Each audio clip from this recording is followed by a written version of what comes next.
आज हम बनाएंगे दही से कढ़ी।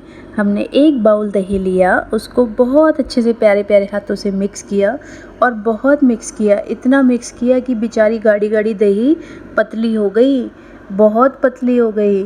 अब हमने साथ ही दही को मिक्स कर किया और उसके साथ ही बार बार चलनी से चलाया और दूसरी तरफ हमने गैस पर कढ़ाई के अंदर डाला तेल और तेल को गरम होने दिया।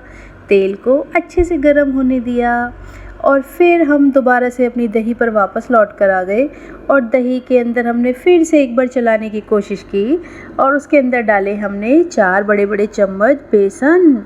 उस बेसन के डब्बे को हमने अलग बेचारा उठा के रख दिया और फिर हमने उस बेसन को चलने से चलाना शुरू किया दही के साथ। इतना चलाओ कि दोनों बेचारे एक दूसरे के प्यार में मस्त हो जाएं और एक दूसरे में खो जाएं। दही और बेसन दोनों एक दूसरे के साथ मिक्स होने लगे मेरी राई की सहायता से और थोड़ा सा पानी उसने भी साथ दिया। पानी भी मिक्स हो गया दही और बेसन के बीच में। फिर मैंने सोचा 1-2 बार और इसको रई से चलाया जाए, तो मैंने फिर से चलाया बार बार घुमाया और फिर बाद में मेरा तेल गरम हो चुका था तो मैंने उसमें ज़ीरा डाला। ज़ीरे को अच्छे से आराम से प्यार से मैंने भुनने दिया। उसके बाद उसको भुनता हुआ देखकर मेरे को आई हरी मिर्च की याद।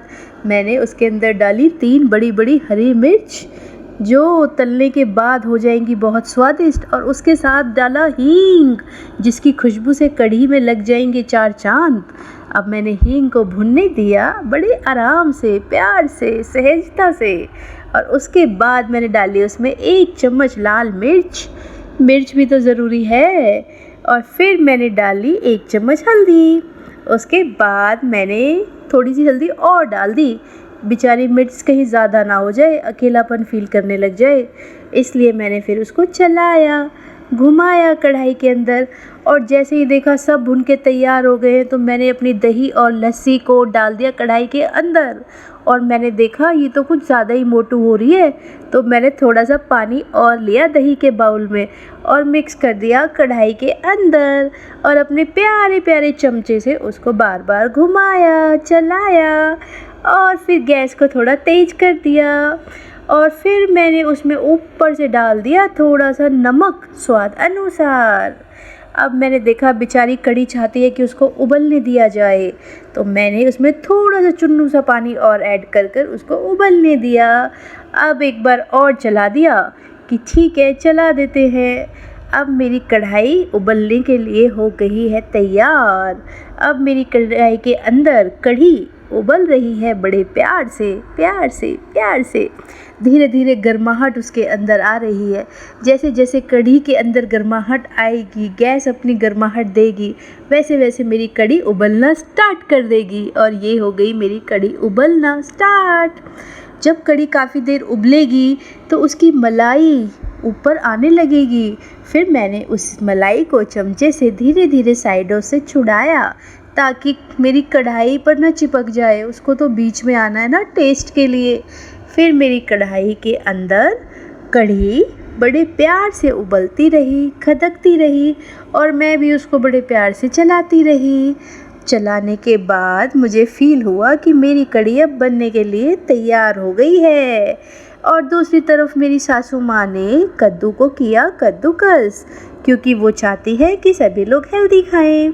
और एक कढ़ाई में घी डालकर उबाला, गरम किया घी ताकि सबकी सेहत अच्छी रहे।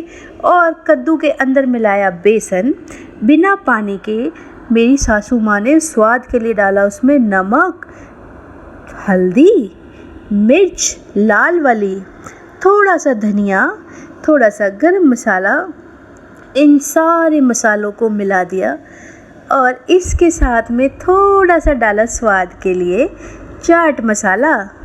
और फिर किया अपनी इन उंगलियों का कमाल, इन उंगलियों से घुमाया, चाट मसाला डालकर चाट का चस्का देने की कोशिश की कद्दू को, मतलब कद्दू को चाट का चस्का, यू कैन इमेजिन। और अपनी उंगलियों से उसे इस तरीके से घुमाया, इतना लाड प्यार दिया कि कद्दू बेचारा भूल गया कि मैं कद्दू हूँ। कद्दू भी बेसन के रंग में ऐसा रंगा कि वो पूरा ही बेसन के रंग में रंग गया। और फिर अपनी उंगलियों के जादू से मेरी सासू माँ ने कद्दू के बनाने शुरू किए छोटे छोटे प्यारे प्यारे क्यूट से पकोड़े। पहले उन्होंने घी को चेक किया कि इसके अंदर जो उसका हीटिंग अमाउंट है वो ठीक है ना। उसके बाद उन्होंने डालने शुरू किए अपनी उंगलियों से पकोड़े, और इन पकोड़ों का चस्का तो बड़ा ही मज़ेदार होता है, सभी जानते हैं। अब ये पकोड़े अपना रूप बदल रहे हैं, पीले रंग से ब्राउन रूप में कन्वर्ट हो रहे हैं। धीरे धीरे जैसे जैसे गैस की गर्माहट इन पकोड़ों को छू रही है, वैसे वैसे बन रहे हैं पकोड़े, ब्राउन पकोड़े। और वो भी किसके? घिए के दोस्तों, घिए के।